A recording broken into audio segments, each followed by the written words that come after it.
దిగేసి సింపుల్ కిందకి నడిచి వచ్చేసారంటే సింపుల్ అయిపోద్ది శాండ్లోకి.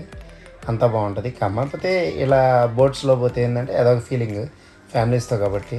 ఫ్యామిలీస్ అంటే నాకేం ఫ్యామిలీస్ లేదు, ఎవరు లేదు మామ. నా ఫ్రెండ్ ఫ్యామిలీని ఒక తెలిసిన వాళ్ళు ఒక ఇద్దరిని తీసుకొచ్చాము.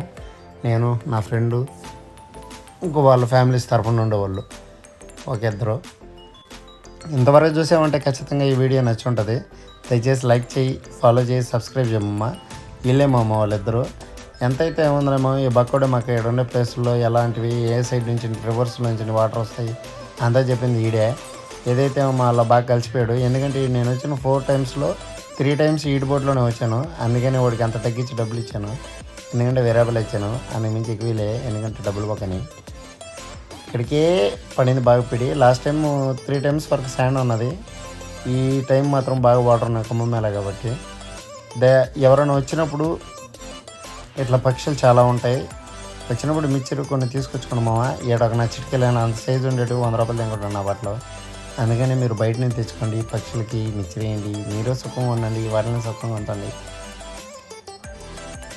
అంతే మామ. ఇక్కడ నుంచి వచ్చాక అదంతా సేమ్ ఏరియా.